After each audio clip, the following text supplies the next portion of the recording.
Di antara dari kalian itu udah pernah dengar istilah ini?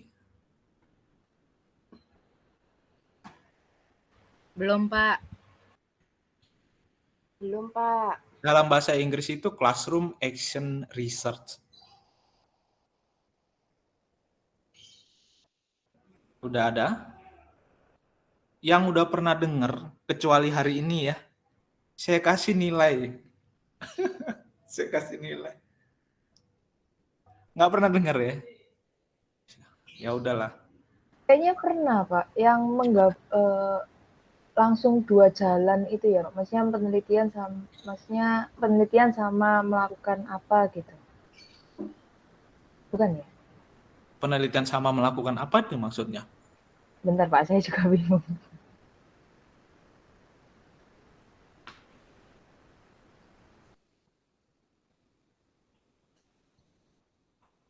Melakukan penelitian sambil ya mixed method. Ya, melakukan Mixed method, penelitian sambil kayak mungkin ada kita misal magang gitu, bukan hanya meneliti tapi kita kayak ada kontribusi mengajar, merubah kayak memberikan perubahan sedikit gitu untuk kelasnya.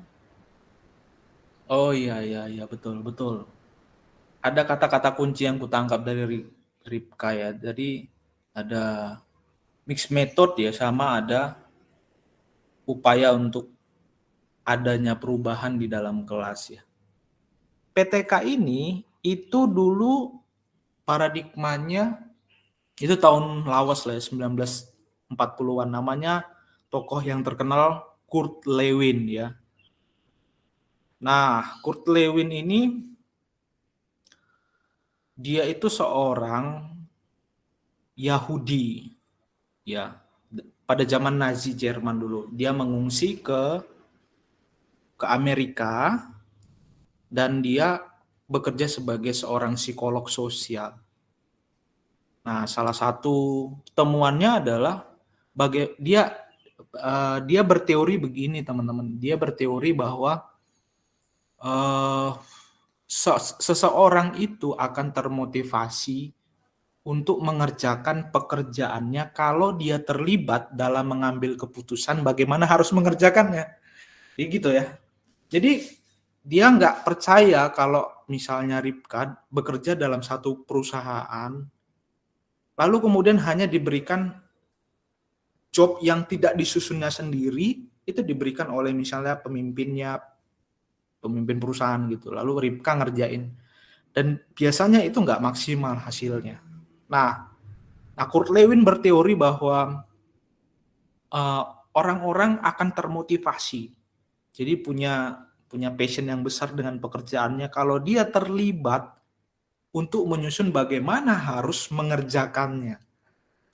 Gitu. Nah, itu kemudian berkembang sampai tahun 1960-an ya kalau nggak salah, itu baru digunakan dalam pendidikan. Digunakan oleh guru untuk apa? Untuk mereka melatih cara mereka mengajar sehingga mereka bisa mengajar lebih baik dan terjadi perubahan-perubahan di kelasnya. Itu cerita asal usulnya teman-teman ya. Ini bagian awal ya teman-teman. Nah, identifikasi ide itu apa? Nah, di identifikasi ide itu gini. Itu situasi gitu, situasi di kelasmu yang ingin kau ubah gitu ya. Jadi kalau di sini saya buat misalnya siswamu tampak banyak buang waktu saat pembelajaran di kelas berlangsung gitu. Padahal harusnya dia menggunakan waktu untuk mengerjakan tugas. Nah, ini identifikasi ide. Jadi ide itu bukan sembarang kayak pikiran, kayaknya aku tertarik lah tentang ini gitu. Kalau misalnya dia kuantitatif ya, misalnya ya salah satu masalah kan bisa diambil juga dari literatur ya. Jadi ada gap literatur, misalnya si A nemukan ini, tapi si peneliti B kok nemukan ini, padahal topiknya sama gitu. Itu bisa jadi gap, ya bisa jadi ya ide dalam konteks penelitian kuantitatif ya. Tapi kalau misalnya di PTK tuh ide itu yang dimaksud adalah yang pengen kau ubah gitu. Tetapi ya yang baik jangan diubah gitu. Ya, intinya gitu. Kan maksud yang baik diubah gitu, yang benar diubah gitu, dijadikan salah. Bukan itu ya. Tapi ini sesuatu yang tidak ideal, teman-teman. Jadi kalau di dalam kelas tampaknya muridmu banyak buang waktu ya di kelas saat pembelajaran berlangsung, ya berarti masalahnya itu gitu. Dan dia harusnya kan menggunakan waktu untuk mengerjakan tugas. Oke ya, ini masih tampak loh ini ya. Jadi kalau misalnya datang ke kelas, kamu melihat mereka banyak buang waktu, itu kan masih kelihatan kulit di luar ya. Jadi ini disebut masih ide, teman-teman. Tapi belum jelas, belum terlalu jelas tuh masalahnya sebenarnya apa. Masih identifikasi ide. Tapi ide itu beranjak dari situasi atau peristiwa yang bisa kita akses ya secara indrawi di kelas ya. Siapa yang kita cermati gitu? Itu murid ya. Oh ya, ngomong-ngomong di PTK ini banyak teman-teman, bukan dia hanya di kelas, tapi juga kalau misal sebagai kepala sekolah kamu bisa pakai PTK. Tapi yang mau kamu ubah itu biasanya kebijakan, gitu. Konteksnya policy ya, atau kebijakan-kebijakan. Gitu. Nah, tapi kalau sebagai guru kelas, biasanya itu berkaitan dengan pendidikan atau pembelajaran ya. Yang tidak maksimal itu kita harus ubah gitu ya, atau kita tingkatkan. Nah, di sini ini belum jadi masalah, teman-teman. Ini masih sekedar ide gitu, banyak buang waktu gitu ya. Nah, setelah ini apa yang dilakukan? Itu biasanya ada dua itu, teman-teman. Bentar ya.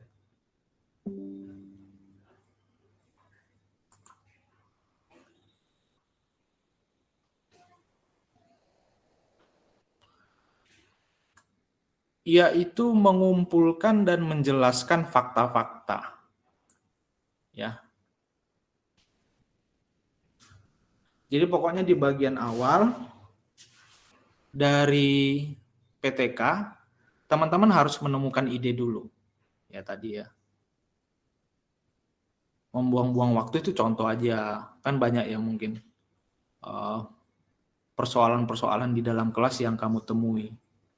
Nah, kalau idenya udah ketemu, baru yang berikutnya itu penyelidikan ya. Penyelidikan itu ada dua, biasanya mengumpulkan fakta-fakta dan menjelaskan fakta-fakta ya. Oke, mengumpulkan fakta-fakta ini adalah gambaran lengkap dari situasi yang ingin diubah atau diperbaiki. Karena kalau bicara tadi tentang membuang-buang waktu itu kan masih terlalu abstrak gitu kan. Membuang-buang waktu itu apa gitu. Model bentuknya macam apa memang membuang-buang waktu itu. Nah, maka ide itu perlu diselidiki lagi. Gitu, supaya jelas apa yang dimaksud dengan membuang-buang waktu. Jadi ada beberapa pertanyaan yang akan menuntun kamu untuk menemukan atau mengumpulkan fakta-fakta ini. Gitu. Misalnya ya, murid mana yang membuang-buang waktu gitu. Apa yang mereka lakukan memangnya ketika membuang-buang waktu. Terus waktu membuang-buang waktu mereka melakukan hal yang sama atau berbeda? Maksudnya ini si satu siswa dengan siswa lainnya melakukan hal yang sama enggak membuang-buang waktunya? Gitu. Atau mereka melakukan hal yang berbeda gitu. Nah, pada saat membuang-buang waktu harusnya mereka lakukan apa? Kayak gitu. Harusnya ya. Kemudian, apa yang mereka lakukan ketika tidak membuang-buang waktu ya? Jadi waktu mereka kamu lihat membuang-buang waktu ya banyak ya manifestasinya. Tapi waktu mereka tidak membuang-buang waktu, mereka ngapain gitu? Nah, Terus kemudian, apakah ada topik atau waktu tertentu yang mereka paling sering membuang-buang waktu gitu? Ya kan? Jadi pada saat mungkin topik tertentu misalnya, mereka tuh nggak membuang waktu saat nonton film misalnya, tentang topik apa? Tentang topik em, petualangan Upin Ipin misalnya ya, ke mana gitu ya. Itu mereka nggak membuang, tapi mengikuti ya, mengikuti dengan seksama ya. Tapi mereka ketika diminta untuk ngerjain tugas, terutama eh, perkalian misalnya, perkalian bilangan desimal gitu, itu malah justru anak-anak banyak membuang waktu. Nah itu, apakah ada topik atau waktu tertentu yang mereka paling sering membuang-buang waktu? Yang berikutnya, apakah ada manifestasi lain dari membuang-buang waktu gitu? Macam-macam kan. Gitu. Jadi pertanyaan ini pertanyaan yang berguna untuk kamu bisa mengumpulkan fakta-fakta, ya. Jadi fakta-fakta ini kamu harus uh, temukan, karena di pikiran kita kan fakta-fakta ini apa gitu, fakta-fakta ini apa ya, fakta-fakta ini adalah jawaban atas pertanyaan-pertanyaan tadi, gitu ya. Misal nih ya, Anita, kalau kamu ngajar ya di di satu sekolah di kelas 2 misalnya. Kalau pertanyaannya adalah murid mana yang membuang-buang waktu di kelasmu, berarti murid yang mana?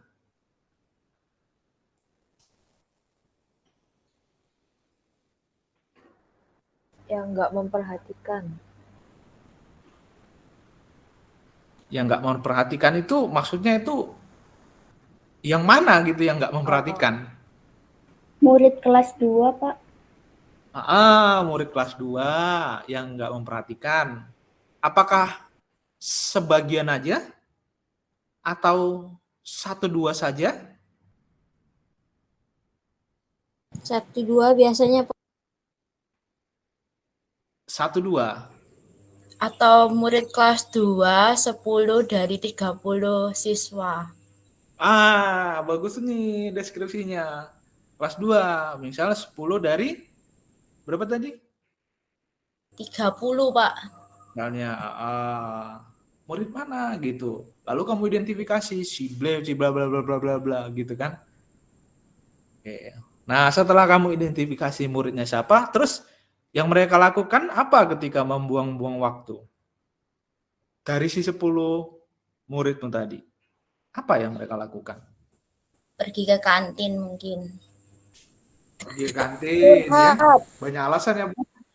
Ngobrol. Terus ngobrol ya. Ngobrol terus apa lagi? Tidur. Bermain. Tidur gitu ya, bermain. Gangguin temennya, Oke. Pak. Gangguin temennya. Bagus ya. Nah, Izin apakah ke mereka toilet. izin toilet tadi udah betul. Izin toilet gitu ya. Mereka membuang. Nah, kemudian berikutnya, apakah mereka melakukan hal yang sama atau berbeda nggak saat membuang waktu? Sama. Sama. Yang sama itu siapa aja dari 10 tadi? 5 dari 10 mungkin 5 dari 10, Pak, karena kan contohnya 5 lagi saling ngobrol, terus 5 lagi kayak main game atau kayak gimana, aku nggak. Tapi kalau ke toilet nggak mungkin, karena kan nggak mungkin sekalian 5, Pak. Tuh. Oke, jadi ada yang 5 tadi bermain ya.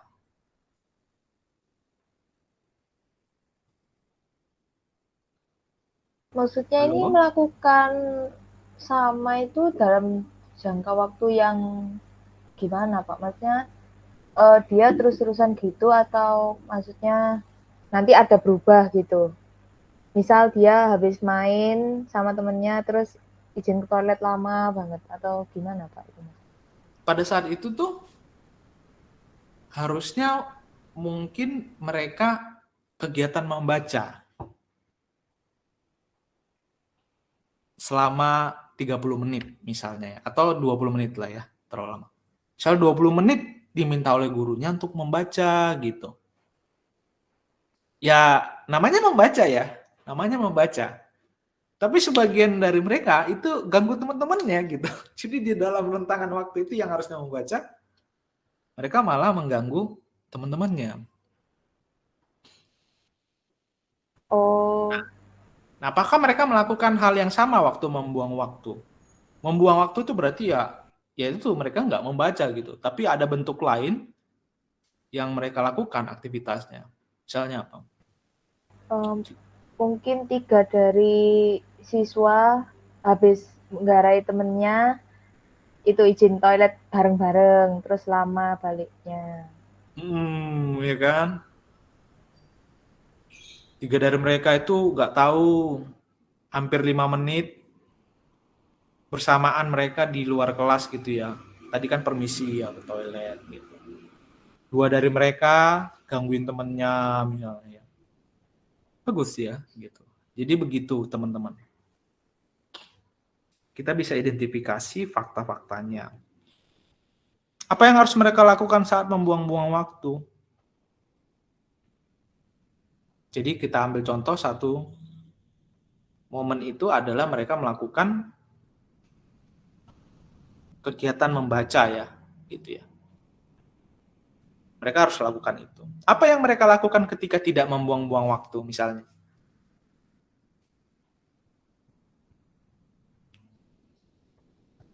Membaca. Selain membaca? Bertanya pada guru mungkin. Maksudnya Terus apa lagi? Diskusi tugas. Oke, diskusi tugas ya kan, atau mencari buku ya, cari buku lagi, literatur lain gitu ya. Jadi yang kegiatan yang masih berkaitan dengan kegiatan membaca kita bisa sebut mereka sedang tidak membuang-buang waktu. Nah, apakah ada topik waktu tertentu yang mereka paling sering membuang-buang waktu? Coba.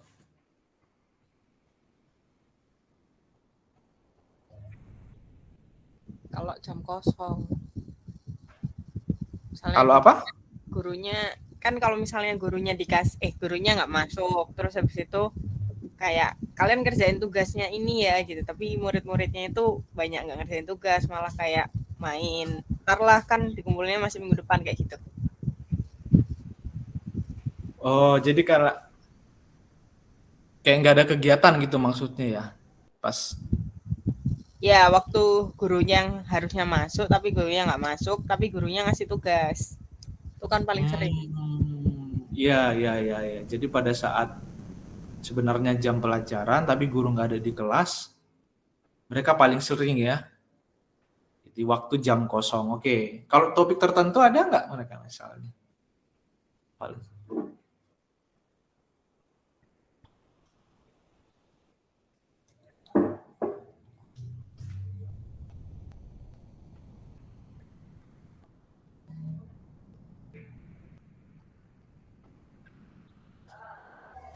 Sejarah, Pak, karena membosankan.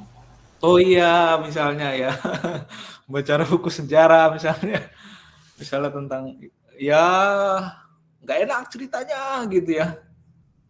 Akhirnya mereka ya topik matematika nggak paham rumusnya, angel ya. Jadi ya mereka kira buang-buang waktu. Oke. Apakah ada manifestasi lain dari membuang-buang waktu misalnya?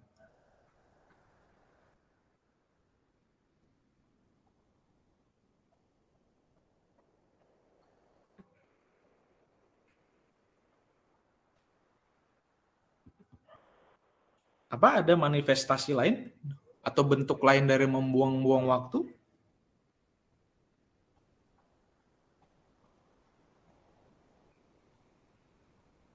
Maksudnya manifestasi itu kegiatan membuang waktunya, Pak? Atau Kalau tadi kan contoh ya, contoh kegiatan membuang waktu itu kayak ada dia pergi toilet, dia ganggu temennya gitu ya.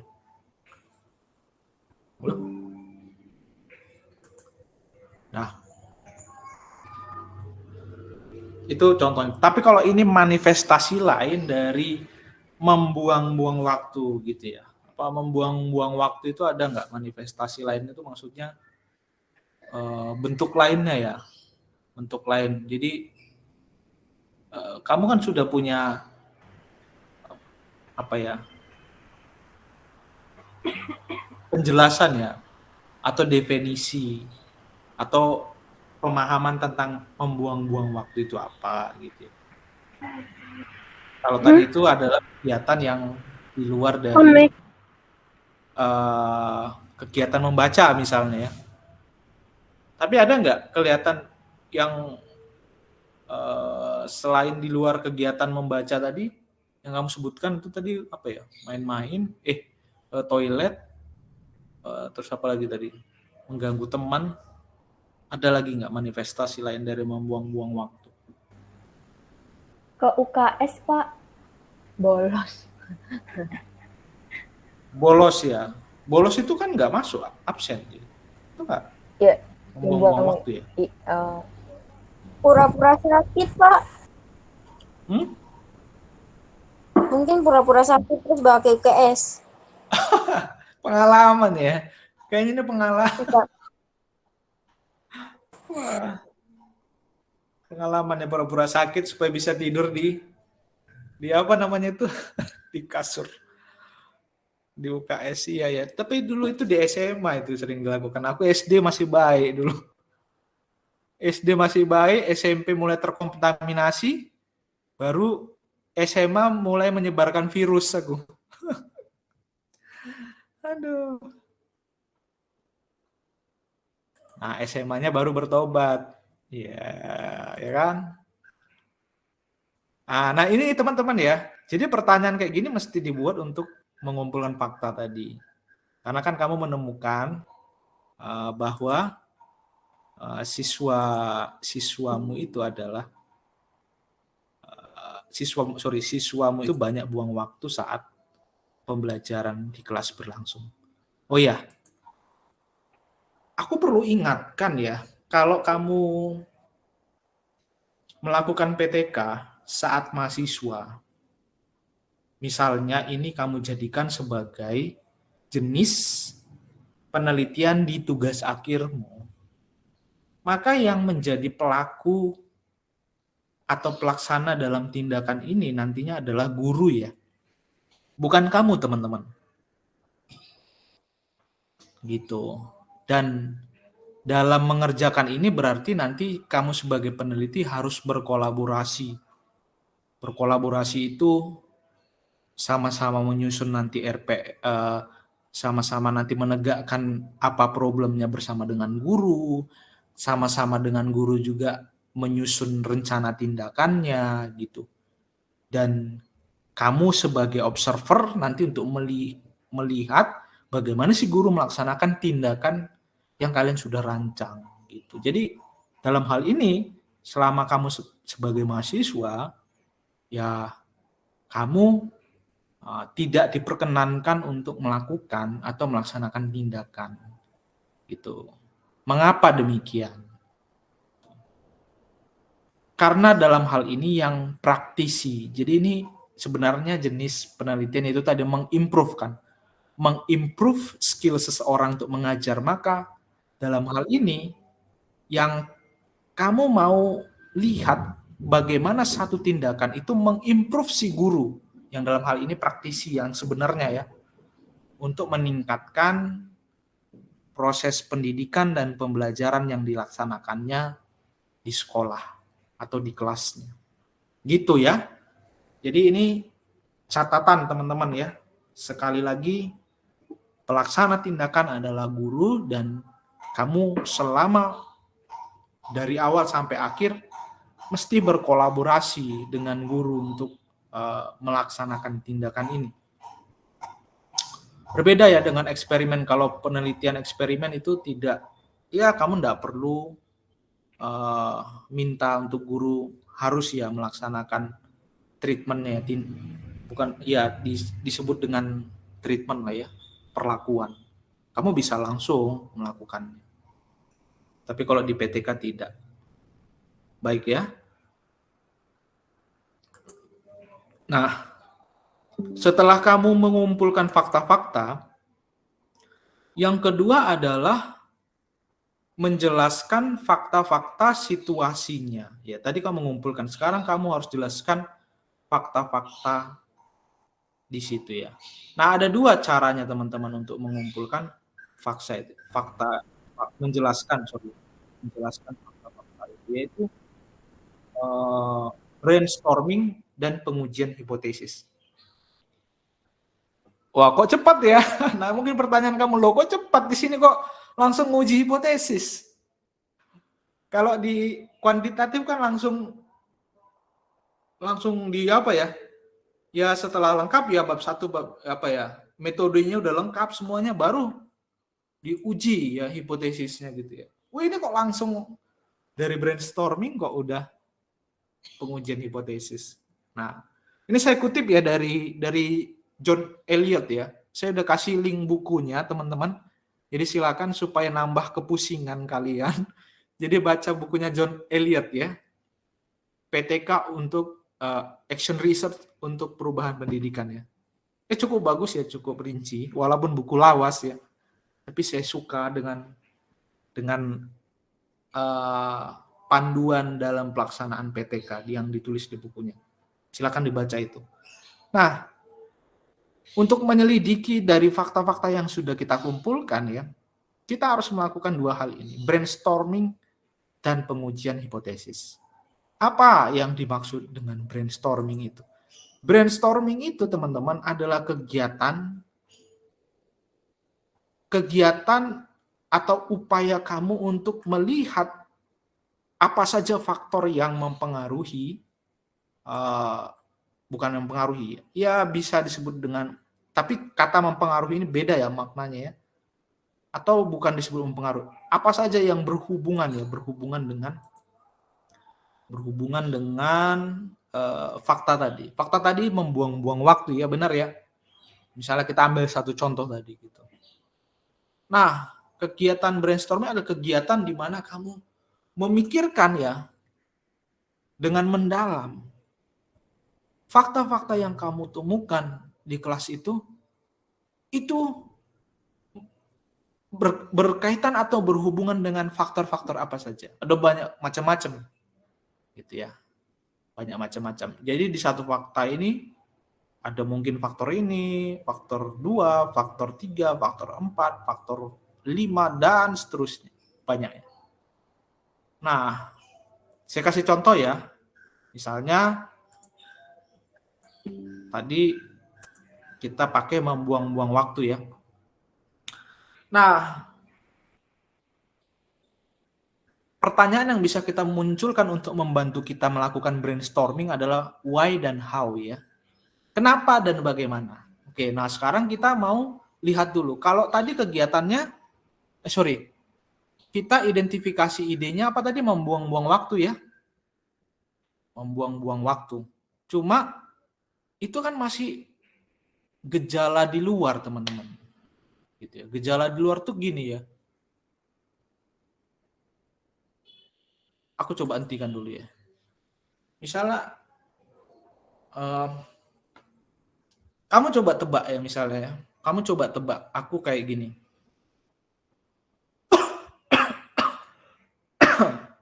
Aku tuh kenapa teman-teman? Sakit batuk. Batuk. Butuh di swab. Keselak. Kebanyakan es, Pak.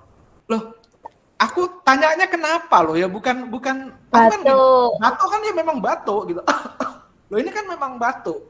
Kalau pertanyaannya apa itu? Mario, apa itu? Ya batuk ini kan. Sakit. Tapi waktu aku batuk ini kenapa?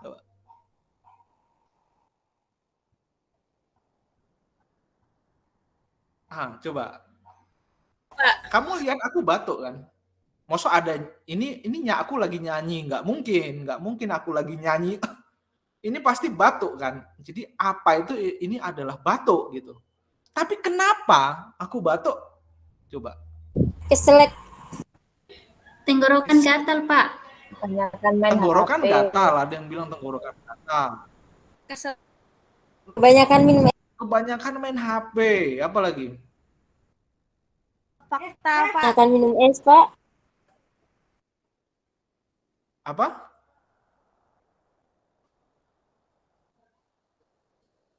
Ke- Terlalu banyak- banyak makan yang berminyak. terlalu banyak makan yang berminyak gitu kan.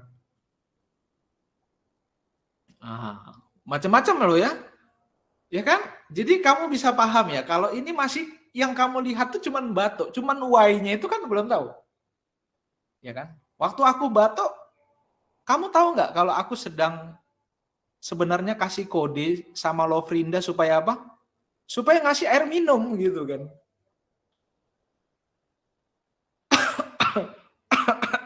Ya kan? Bisa kan?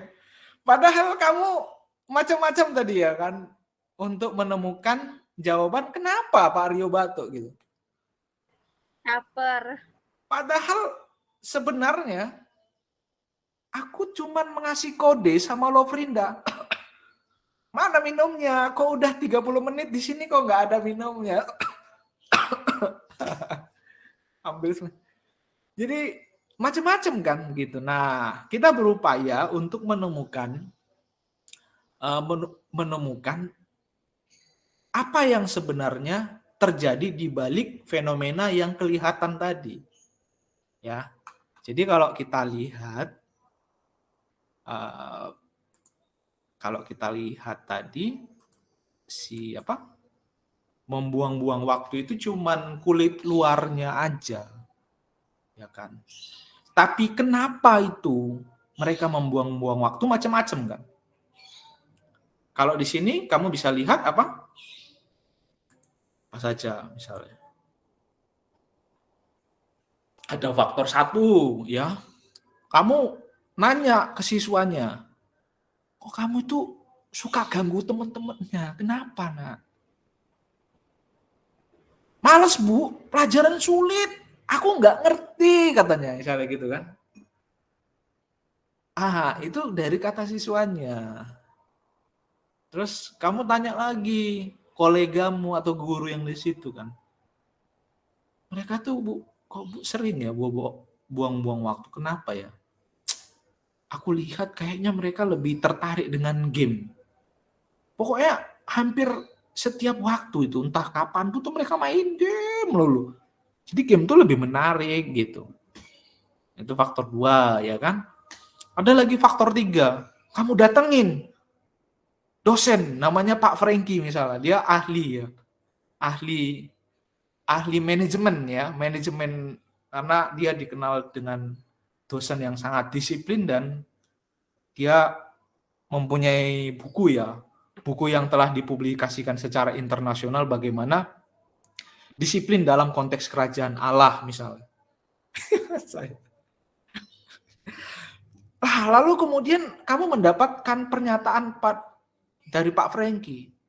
Itu nakku biasanya kalau mereka tuh buang-buang waktu berkaitan dengan tugas yang sangat sulit. Jadi mereka itu akhirnya efikasi dirinya rendah.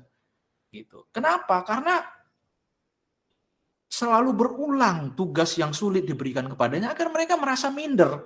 Waduh, aku tuh punya kemampuan yang nggak mumpuni ya, nggak punya kemampuan yang rendah untuk mengerjakan tugas ini. Jadi efikasi dirinya rendah gitu. Wah, itu pernyataannya Pak Franky kan sebagai expert gitu, ahli yang kamu tanya.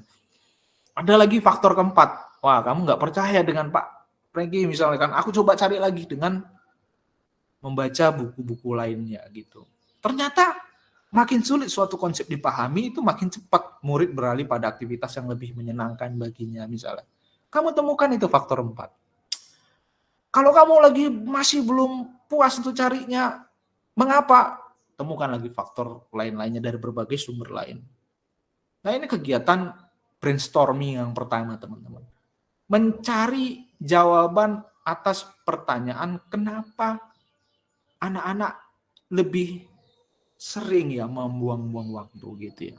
Jadi itu kita harus menemukan apa persoalan sebenarnya. Gitu ya. Nah,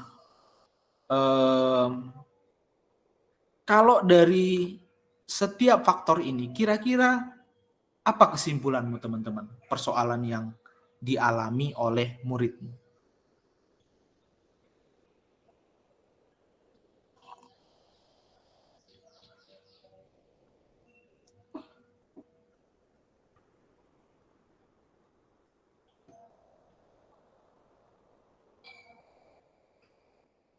Gak paham sama pelajarannya. Nggak paham sama pelajarannya. Oke.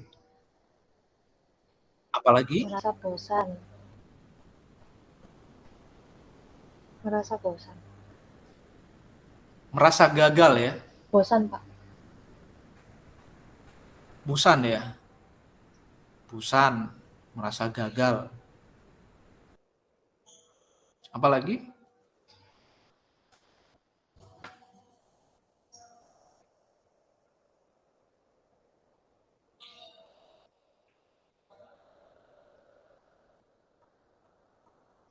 Mengantuk, Pak. Mengantuk. Apa itu? Mengantuk.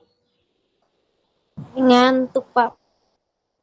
Dari Pak, mana ini- kamu temukan mengantuk? Coba dari faktor ini aja dulu ya, faktor 1 sampai faktor. Yang mana di situ ada mengantuk? Kok tiba-tiba muncul mengantuk? Yang mana? Dari Tambahkan faktor ini sendiri, aja. Pak. Hah? Tadi tambahkan sendiri, Pak. Jangan, kalian loh coba sukanya mikir yang lain-lain gitu. Ini jadi gini dulu ya, kita pakai faktor ini dulu. Kita misalnya udah menemukan faktor 1, 2, 3, 4. Ya. Cara guru Kita pakai mengajar, Pak. faktor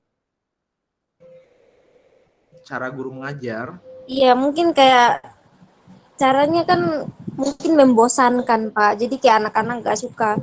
Apalagi pas di mata pelajaran di tingkat yang sulit gitu. Terus kayak nggak ada kreatifnya gitu. Terus ya kayak gitu deh, Pak.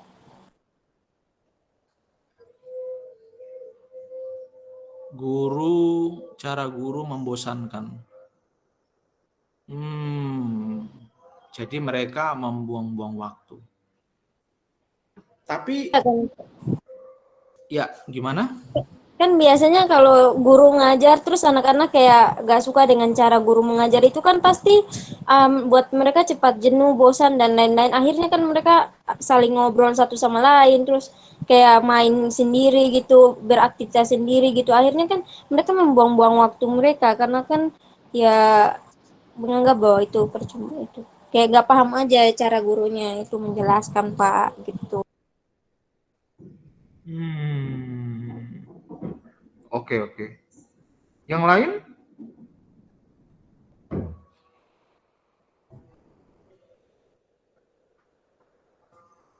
Sama sih Pak, cuman mungkin cara guru ngajarnya kurang sederhana gitu, masih teoritis, nggak ada contoh konkret, makanya muridnya mikir pelajarannya sulit kayak gitu.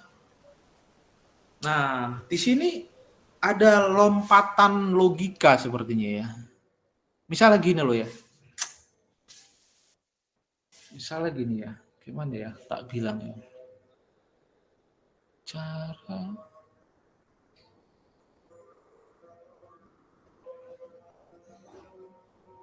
Misalnya gini ya. Aku batuk tadi ya, aku batuk gitu kan. Terus kemudian penyebabnya karena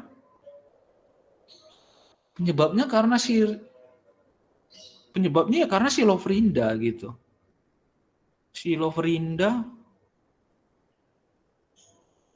ya penyebabnya ya Lovrinda gitu loh. Dia batuk gitu. Atau ini Pak, mungkin mood muridnya itu kayak kurang bagus gitu. Mungkin dari rumah udah kayak moodnya nggak baik gitu. Terus sampai sekolah akhirnya dia juga kayak gak fokus. Atau gimana ya Pak? Bisa nggak ya?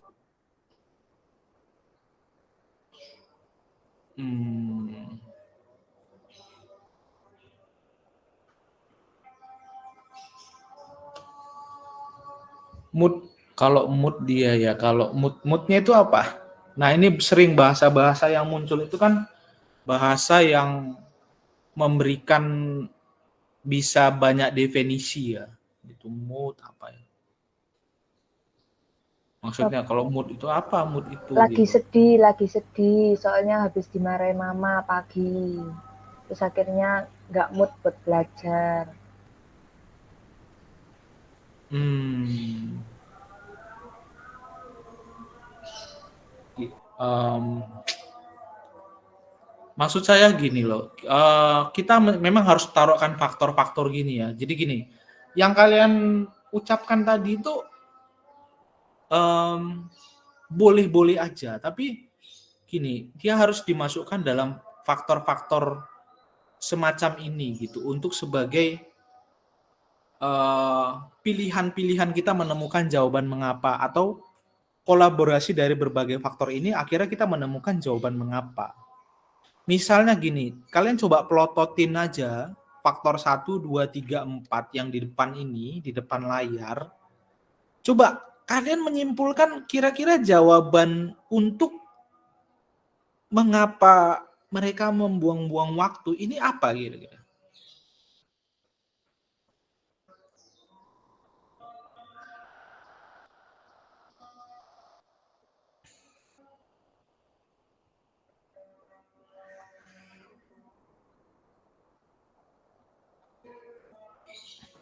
Saya, Pak. Tidak tertarik mungkin, Pak. Yang pertama kan pelajarannya sulit. Terus yang kedua game lebih menarik. Terus efikasi diri rendah. Sama suatu konsep makin sulit, jadinya gak menarik gitu, Pak. Yang nggak menarik itu apanya?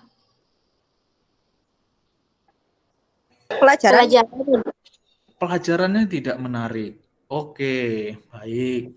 Coba satu ya, kita simpan dulu. Yang lain? Menurut saya, Pak, anak-anaknya tidak ada motivasi belajar. Jadi, ya walaupun sebenarnya pelajaran tidak terlalu sulit, tetapi bagi mereka sulit. Karena ya mereka kan tidak ada termotivasi. Mungkin mereka ke sekolah karena disuruh orang tua atau apa. Sehingga ya bagi mereka sebenarnya ya ke sekolah itu cuma formalitas. Sehingga ya main game lebih menarik, pelajaran sulit, gitu. Kamu dasarkan itu pada faktor berapa, Agus? Faktor 1 dan 2. Jadi motivasinya rendah gitu maksudnya. Oke. Terus jadi itu pembelajaran tidak menarik, satu kita simpan dulu, kedua motivasinya rendah ya. Terus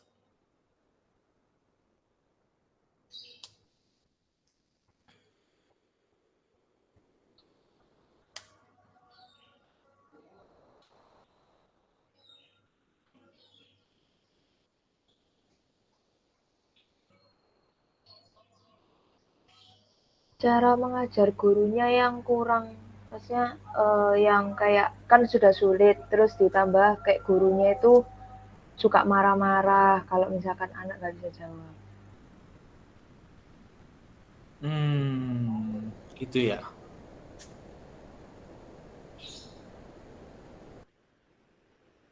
Jadi kalau kamu bilang itu cara mengajar gurunya.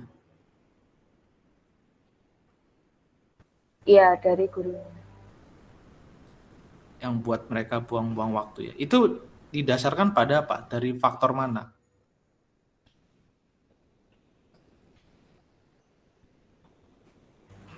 Mungkin yang efikasi ini yang faktor ketiga. Jadi kita kan, tapi kalau ini diberikan tugasnya yang sulit. Kalau ini cara ngajarnya. Terus gurunya bilang sama Ripka, "Masa kamu bilang aku gak menarik?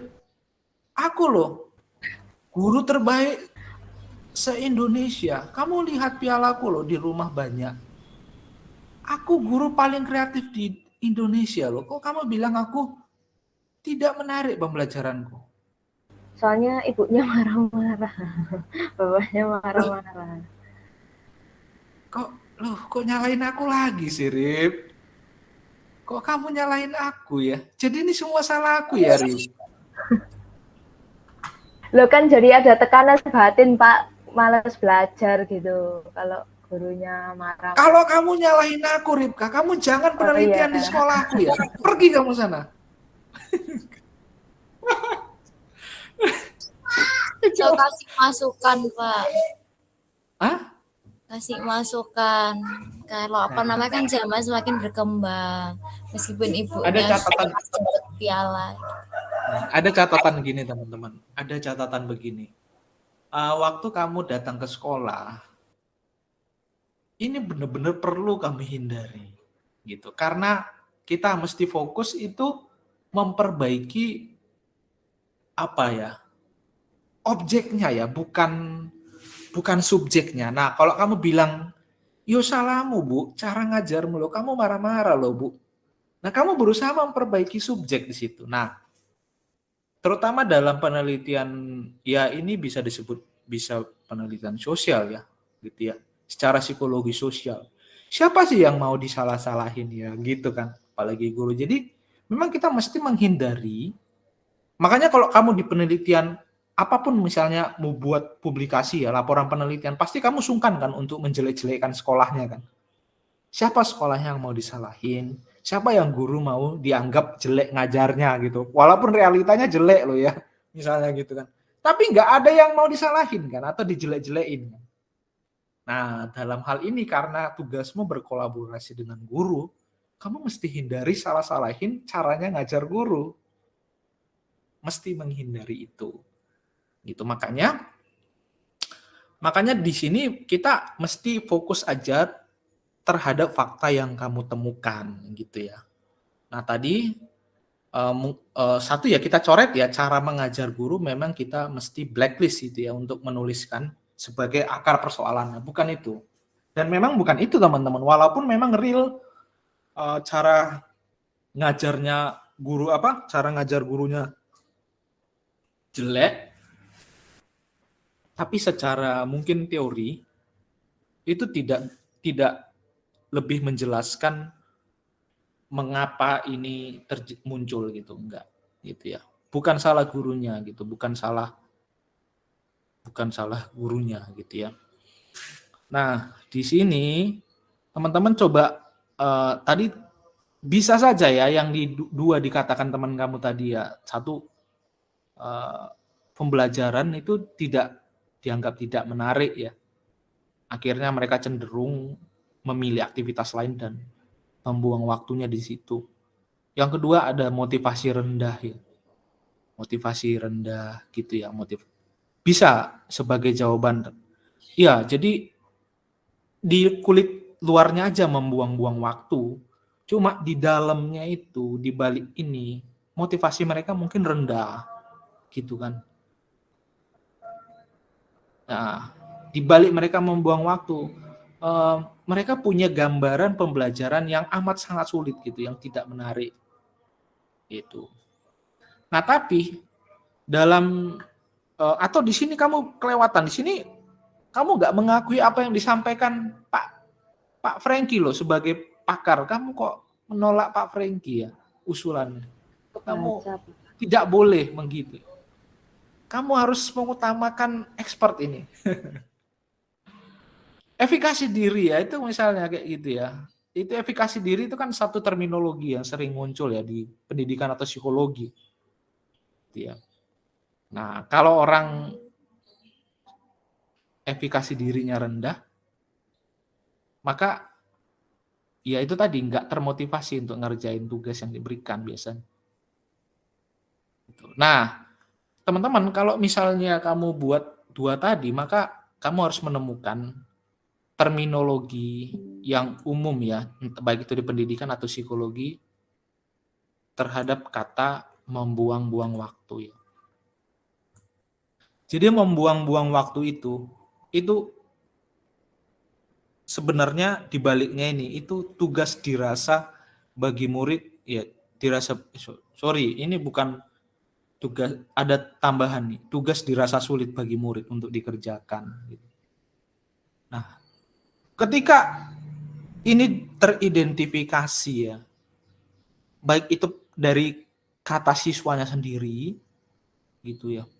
Nah, ternyata itu berkaitan dengan teori efikasi diri, gitu. Efikasi diri itu adalah suatu keadaan diri yang merasa nggak mampu untuk menyelesaikan tugas itu. Nah, itu jadi akar persoalannya. Nah, tentu untuk menegakkan ini, kamu kasih dulu angket. Benar nggak mereka tuh efikasi diri rendah? Gitu, untuk membuktikan bahwa mereka tuh punya perasaan, aku tuh nggak mampu. Akhirnya, karena dilihat tugasnya terlalu sulit, aku malas ngerjakan ini. Mending aku main game atau aku ganggu temenku. Nah, untuk membuktikan ini, kamu kasih mereka lembar angket efikasi diri. Gitu kan. Ini lembar angket ini siapa yang susun? Nggak mesti kamu yang susun. Kamu bisa ambil dari penelitian yang pernah dilakukan orang lain sebelumnya. Gitu. Ada item-item pernyataan itu kamu adopsi, kamu susun ulang, ya. Susun ulang itu maksudnya mungkin ada kata-kata yang perlu disesuaikan untuk anak SD, tapi tanpa mengurangi inti pernyataannya. Kalau sudah, kemudian kamu berikan kepada murid untuk mendeteksi efikasi diri mereka itu termasuk kategori tinggi, sedang, atau rendah misalnya. Nah, itu untuk membantu menegakkan satu persoalan di PTK gitu ya.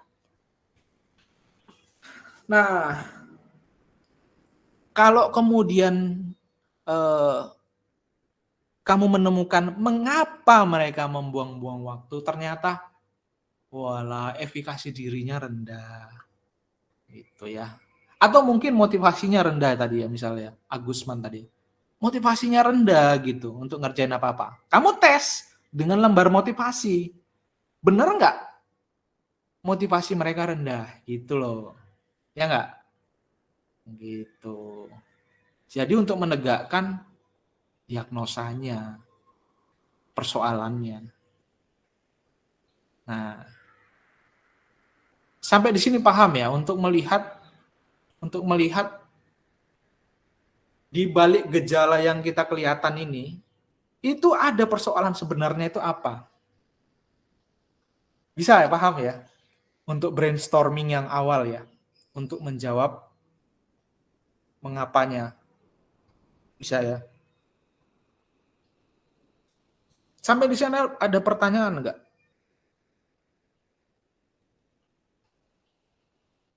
Enggak ada ya? Oke, kalau enggak ada, aku lanjutkan. Lalu berikutnya, masuk ke brainstorming yang kedua, how-nya ya. Bagaimana selanjutnya? Nah, setelah kita menegakkan, oh ternyata persoalannya efikasi diri mereka tuh rendah. Oke, kalau begitu kita mesti cari tahu apa saja yang berhubungan untuk meningkatkan efikasi diri. Nah, gitu ya. Lalu kamu bisa melihat ya, mencari tahu ya dari berbagai literatur ya. Tentu ini literatur ini bisa buku, bisa hasil penelitian. Gitu ya. Tapi kebanyakan tuh buku lah ya. Nah, faktor-faktor itu, faktor-faktor, ini bukan hasil penelitian dulu ya, ini faktor-faktor aja. Jadi, kamu cari di berbagai buku referensi ya, atau juga buku ya semacam handbook gitu ya, untuk mencari tahu ternyata efikasi diri itu berkaitan dengan dua faktor yang internal eksternal ya. Banyak lah kalau kamu nanti baca buku, banyak sebenarnya faktornya. Itu salah satu, kalau yang internal minat, kesabaran, resiliensi. Kalau yang eksternal ada rasa hangat, goal orientasi, sama persuasif verbal. Nah, dari berbagai faktor ini, kalau ini kan nggak mungkin kan. Minat ini kan, ya kamu mau melakukan tindakan macam apa kalau minat? Kan kamu kan mau membangun ya, meningkatkan efikasi diri murid. Nah, kalau kamu misalnya mau melaksanakan tindakan minat, ya nggak cocok kan? Ya nggak? Melaksanakan tindakan minat. Apa melaksanakan tindakan minat? Ini nggak cocok. Gitu. Nah, karena ini berkaitan dari luar diri siswa gitu. Jadi di luar diri siswa itu ada sebuah tindakan yang mempengaruhi efikasi dirinya ya, yang membuat efikasi dirinya meningkat. Maka mungkin yang kemungkinan itu eksternal. Nah, yang eksternal yang bisa kamu lakukan mungkin pilih salah satu. Bisa ini, faktor 4, bisa faktor 5, bisa faktor 6. Ini yang how ya, bukan yang why tadi ya. Gitu. Dari literatur, kamu menemukan yang eksternal ada 3 ini misalnya. Nah, sekarang yang kamu mau laksanakan tindakannya yaitu adalah faktor 6 ini, persuasi verbal. Ini misal loh ya. Gitu. Nah, persuasi verbal ini kamu tetapkan untuk jadi tindakan kamu. Paham nggak maksudnya? Paham ya? Persuasi verbal. Sampai di sini paham nggak teman-teman? Ada kebingungan nggak?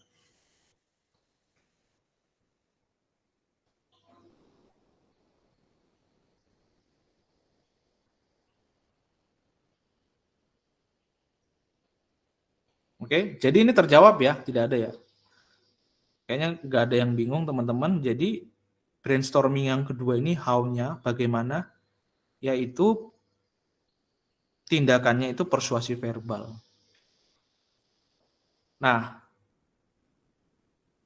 akar persoalan sebenarnya kamu udah temukan, lalu jenis tindakannya kamu sudah temukan, maka yang bagian kedua dalam penyelidikan setelah brainstorming yaitu pengujian hipotesis.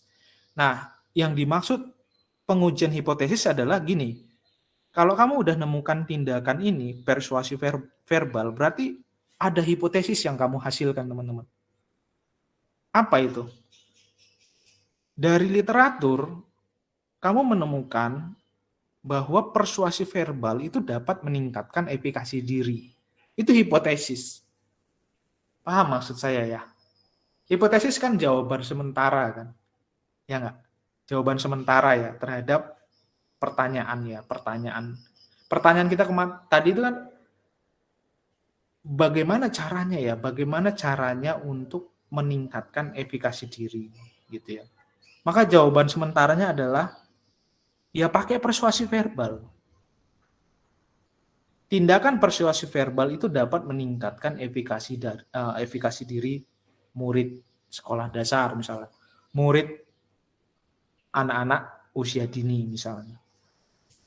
Gitu. Jadi tindakan yang kamu pilih itu adalah tindakan persuasi verbal. Nah, tindakan inilah yang nanti akan kamu lakukan di kelas, gitu ya. Tapi sebelum dilakukan di kelas, itu harus diuji dulu. Bagaimana cara mengujinya? Cara mengujinya adalah cari di penelitian sebelumnya apakah persuasi verbal itu memang berhubungan atau memberikan pengaruh terhadap peningkatan efikasi diri. Misalnya ya, ini salah satu contoh aku carikan. Nah, ada tulisan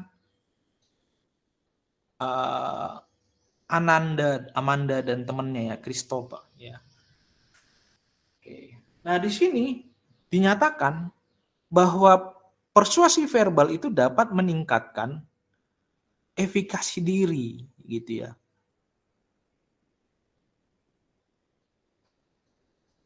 Efikasi diri. Nah, nggak cukup satu, sebenarnya harus banyak. 2, 3, 4. Makin banyak makin bagus teman-teman ya. Jadi pengujian hipotesis itu adalah satu kegiatan untuk membuktikan bahwa tindakanmu itu yang kamu rencanakan untuk lakukan itu sudah terbukti hasilnya ya di penelitian-penelitian sebelumnya. Itu maksud pengujian hipotesis di sini ya. Dia bukan untuk melakukan eksperimen supaya hipotesismu terbukti ya. Hipotesis nol, hipotesis tindakan, bukan itu ya maksudnya ya. Gitu. Jadi di sini untuk membuktikan bahwa apa? Bahwa rencana tindakanmu itu secara riset itu memang sudah terbukti sebelumnya hasilnya. Begitu ya.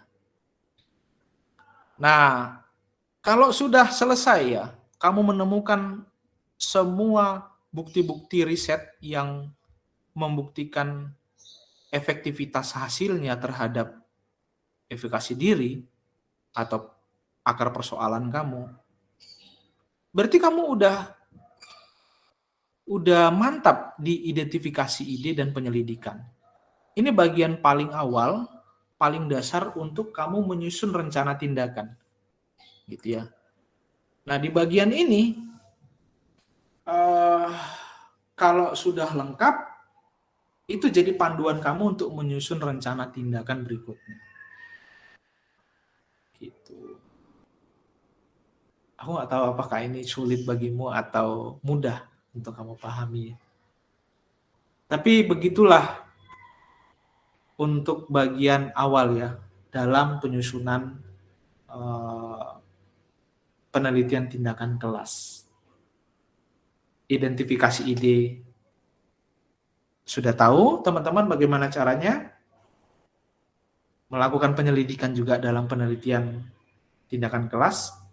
Juga sudah tahu caranya. Aku mau kasih tunjuk satu kegiatan murid ya. Udah aku posting sih Ibu di linknya di Lentera ya. Jadi nanti teman-teman coba mengidentifikasi ide mengidentifikasi ide dari video ini. Pembunuhnya kenapa ya? Pembunuhnya bisa masuk jaring-jaring. Kenapa ayo? Siapa yang tahu? Saya. Apa? Masuk jaring-jaring. Iya. Kalau misalnya tikus sama singa kerjasama, mereka bisa menjebak si pemburu agar tidak ada lagi binatang di hutan yang ditangkap sama siapa? Sama pemburu. Nah, seandainya pemburunya berhenti berburu, apa yang akan terjadi? Tikus sama pemburu bisa jadi apa namanya? Jadi sahabat. Ini main peluncuran di bukit, main di hutan. Ya, berenang di mana? Berenang di hutan. Mamanya nggak apa-apa, biarin aja. Mamanya apa? Besok. Nah, ceritanya sampai di sini. Ada yang mau ditanyain nggak? Ada yang mau ditanyain nggak tentang tikus dan singa? Kalau nggak ada yang nanya, mamanya Hana Maraya yang mau nanya. Ayo, jawab ya. Jawab ya, Mama Hana mau bikin pertanyaan. Ayo. Oke, situasi macam apa di kelas tadi yang ingin kau rubah?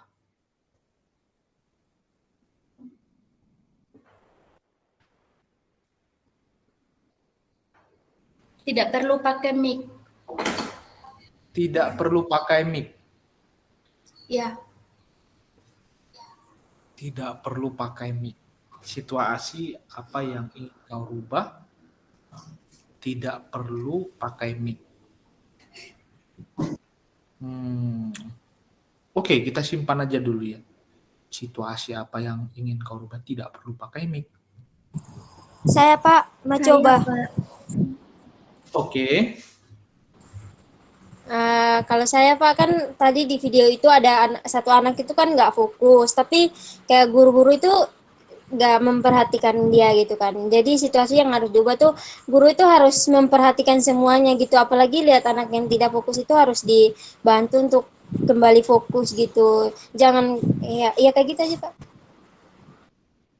Kamu kenapa Angela? Kok tiba-tiba? Takut salah Pak. Jadi situasi yang ingin kau rubah maksudnya apa ya? Guru Harus memperhatikan semuanya gitu Pak. Maksudnya kayak jangan hanya memfokus pada kayak berapa murid aja, tapi kalau sama semuanya gitu. Contohnya kan lihat Contohnya aku nggak fokus gitu ya, Pario lihat aku terus kasih kayak ngomong sama aku gitu, Jela ya fokus lagi, bukan kayak biarin gitu kan. Tadi ada satu anak itu kan duduk di situ diam aja nggak fokus apa yang guru kasih tahu gitu, jelaskan gitu Pak. Aduh.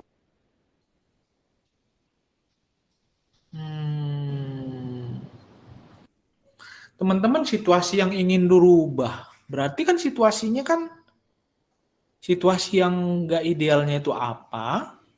Kan itu jadi bukan suatu situasi yang idealnya itu kan berarti ya itu yang seharusnya gitu loh. Tapi kan pertanyaannya situasi apa yang ingin kau rubah? Itu kan situasi yang buruknya, bukan situasi Mungkin yang ini bagusnya Pak, gitu. situasi kelas yang kurang kondusif. Jadi kondusifnya kan karena